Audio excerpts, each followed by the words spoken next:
Ok, salut, bienvenue dans ce live où on va parler aujourd'hui de trading futur. Et de trading futur, pour plusieurs personnes qui entrent dans l'écosystème crypto-monnaie, ils ne savent pas trop quelle est la différence, qu'il y a quelques notions de base dans le trading futur. Et ça fait qu'ils peuvent perdre comme ça beaucoup d'argent, tout simplement parce qu'ils n'ont pas respecté certaines notions de base, ils n'ont pas compris le minimum, le b.a.-ba qu'il y a même à comprendre dans la différence qu'il y a entre quand on place un ordre en croisée. En quoi est-ce que c'est différent de quand on place un ordre en isolé? Dans cette vidéo, dans ce live, on va parler justement de ça. On va parler de la différence qu'il y a entre croisé et futur et comment est-ce que vous pouvez utiliser ces deux notions-là pour optimiser même vos rendements dans le trading futur. C'est assez capital, c'est assez important de comprendre ça parce que c'est le B.A.-ba dans le trading. Donc, oui, effectivement, on peut optimiser ses rendements justement sur ces deux notions-là. Bienvenue dans ce live, bienvenue sur la chaîne Elvis Conjo. Ici, on parle de crypto-monnaie, on parle d'éducation, on vous booste à comprendre les enjeux futurs pour vous permettre d'être parmi la prochaine vague de personnes qui vont profiter des tendances futures qui seront créées comme ça par les crypto-monnaies et la blockchain. Donc, quand on entre sur Binance, peu importe que ce soit Binance, que ce soit un autre exchange, KuCoin, il y a ces notions de croisée et futur. Croisée veut dire tout simplement que, alors déjà, avant d'arriver à croisée futur, il faudrait comprendre que quand vous êtes dans votre wallet, il y a plusieurs types de portefeuilles dans un exchange. Il y a ce qu'on va appeler le portefeuille spot, qui est différent du portefeuille futur, qui est différent parfois du portefeuille earn, ainsi de suite. Donc, chaque wallet, chaque exchange va classer ces différents portefeuilles-là. Le portefeuille spot, c'est le portefeuille principal.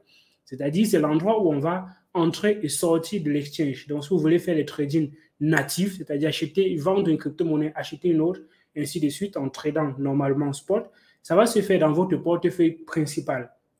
Mais maintenant, si vous voulez faire d'autres types d'actions, comme le trading de marge ou bien le trading futur, vous devez envoyer donc de la liquidité de votre portefeuille spot vers un portefeuille futur et c'est là où tout commence, c'est là où tout va commencer. Une fois que vous avez la liquidité dans votre portefeuille futur, vous pouvez donc décider de placer les trading futurs en utilisant des effets de levier. Les effets de levier, ce sont des effets multiplicateurs d'accélération du marché. C'est un peu comme si on dit, OK, vous êtes en train de rouler une voiture et vous pouvez augmenter votre vitesse. Vous allez au même endroit, par exemple, vous allez au même endroit avec une autre personne, mais le fait que vous avez une vitesse un peu plus élevée, vous arrivez donc avant cette personne, vous gagnez donc en temps, vous gagnez donc plus. C'est justement le rôle des effets de levier. Ça vous permet d'accélérer votre prise de position sur le marché, que ce soit à la hausse ou bien à la baisse, par exemple. Donc, quand vous allez faire ce genre de trading, vous allez donc utiliser soit croisé, soit isolé. En plaçant un ordre dans le marché et que vous choisissez isolé, ça veut dire que si je place un ordre de 500 dollars par exemple, je vais immobiliser la liquidité de mon wallet de 500 dollars pour cet ordre. Je prends un exemple, j'ai déposé 1000 dollars de collatéral dans mon porte parce que tout ce qu'on dépose dans le portefeuille futur est utilisé comme collatéral. Donc, je peux déposer n'importe quelle crypto-monnaie et trader n'importe quelle autre crypto-monnaie simplement parce que j'ai utilisé le collatéral dans mon portefeuille qui va garantir justement la transaction que je vais faire par la suite. Donc, je n'ai pas besoin d'avoir les cardinaux pour trader les cardinaux dans le futur, dans le trading futur. Non. Je n'ai pas besoin de Bitcoin pour trader le Bitcoin dans le trading futur. Non, pas du tout. Ça, pas du tout. Donc, je peux déposer d'autres crypto-monnaies. Je viens placer des ordres, par exemple, en futur. Quand je choisis isolé, ça veut dire que si j'ai déposé 500 dollars, bon, on va aller sur 1000 dollars parce que c'est facile. Si j'ai déposé les assets et que ça a une valeur de 1000 dollars dans le portefeuille futur, je place un ordre de 500 dollars, alors ça va immobiliser 500 dollars de ces 1000 dollars-là pour cette transaction-là, uniquement pour cet ordre uniquement. Ça voudrait dire quoi? Si cet ordre se fait liquider à un moment donné, c'est-à-dire le marché va à contresens de ce que j'ai pris comme position et que ça me fait et que le marché se fait liquider, je vais justement perdre tous les 500 dollars que j'ai immobilisés pour cette transaction. Ça, c'est isolé parce que j'ai pris une liquidité que j'ai mis isolément, donc seul sur cette transaction-là, sur cet ordre-là particulièrement. Ça a un avantage, ça permet de minimiser l'effet d'un trade sur d'autres trades, par exemple.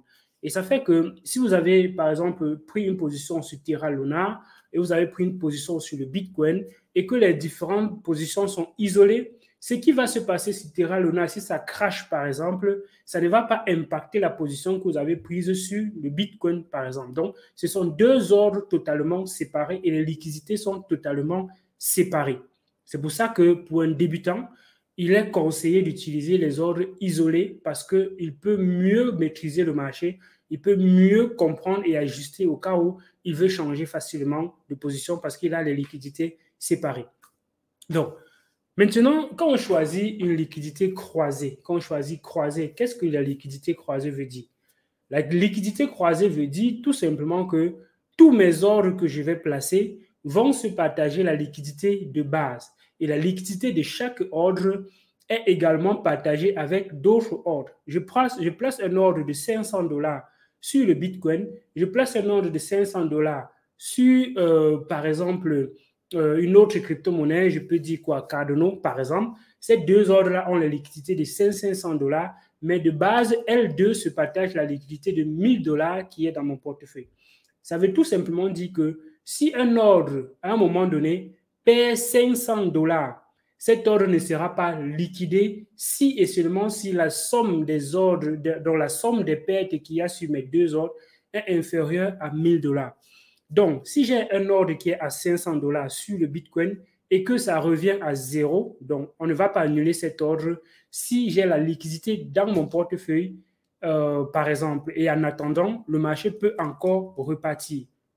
Ça fait que avec les liquidités croisées, vous pouvez prendre les bénéfices d'une liquidité, d'un ordre, dont la liquidité d'un ordre peut compenser la perte qui est dans un autre ordre. Donc, si j'ai plus 10 000 $ par exemple sur un ordre et que j'ai moins 5 000 $ sur un autre ordre, l'ordre de moins 5 000 $ ne sera pas annulé. On ne va pas fermer cette position-là parce qu'il y a de la liquidité. Si je ferme toutes mes positions, je serai plutôt en positif parce qu'il y a quelque part un ordre qui est à plus 10 000 de liquidité. Donc, les liquidités sont partagées entre les deux et tout comme les effets dominos peuvent aussi être partagés entre les deux. Si je prends, par exemple, je suis sur le Terra Luna et une autre crypto-monnaie, par exemple, les deux sont dans les ordres séparés, bien évidemment, et Terra Luna crache drastiquement et on voit Terra Luna perdre toute sa valeur comme on a observé. Cette perte de Terra Luna va faire en sorte que la liquidité de mon portefeuille sera totalement vide et ça va donc annuler toutes les positions que j'ai prises si je suis dans un univers croisé. Parce que comme les liquidités sont partagées, les pertes qui seront engendrées par un ordre, ça va se rappliquer sur d'autres ordres et Binance va donc analyser le PNL global de ton portefeuille. Et si on arrive à un moment donné où le PNL entier est zéro, on va liquider toutes les positions et c'est comme ça que tu vas perdre tous les collatéraux que tu as déposés dans ton portefeuille futur. Donc, voilà donc la grosse différence qu'il y a entre un ordre croisé et un ordre isolé. En quoi est-ce que l'ordre croisé est intéressant pour les personnes qui ont donc comme ça une connaissance dans l'écosystème crypto-monnaie? Supposons par exemple que vous avez pris une position sur le Bitcoin quand le Bitcoin était à 28 000 $, par exemple, et vous espérez que le Bitcoin va monter à 50 000 $. Mais le Bitcoin descend plus tôt, le Bitcoin chute plus tôt et va jusqu'à peut-être 18 000 $. Mais si tu es à un PNL, si à un moment donné tu es à moins 15, à moins 30%, ou bien à moins 100% même, et que la liquidité qu'il y a en PNL est encore supérieure à la quantité de liquidité qu'il y a dans ton portefeuille, tu ne seras pas liquidé. Et ça fait en sorte que même si ta position est négative et qu'elle perd même toute la quantité que tu as mise dans ces liquidités-là, pour cet ordre-là, tu peux ne pas être liquidé si et seulement si tu rajoutes encore de la liquidité dans ton portefeuille. Tu n'as pas besoin de changer de position dans ton trade. Ce que tu peux faire, c'est peut-être baisser les effets de levier. Et quand tu vas baisser les effets de levier, ça va ralentir la vitesse à laquelle ton portefeuille est en train de subir la perte. Je prends un exemple. Si tu as un effet de levier de x100, ton portefeuille perd rapidement de valeur par rapport à si tu as un effet de levier de x5, par exemple. Donc, quand tu te rends compte que le marché est en train de partir dans une direction opposée de celle que tu as choisie, la première chose à faire, c'est de réduire ton effet de levier, ça c'est d'un. Et le deux, c'est d'ajouter la liquidité au cas où tu en as encore de liquidité. Si tu n'as pas de liquidité, ben malheureusement, tu peux être liquidé. Donc voilà ce qu'il faut comprendre entre croiser et isoler. Et c'est comme ça qu'on peut donc optimiser son portefeuille et rester même encore et attendre, malgré que son portefeuille est négatif dans le trading futur, malgré que sa position est négative, tu peux garder cette position-là ouverte, réduire simplement les effets de levier, attendre que le marché repart dans la position que tu souhaites et dès que le marché est en train de repartir, tu remontes ton effet de levier et tu évites comme ça de subir la liquidation en cascade comme on voit parfois dans le marché.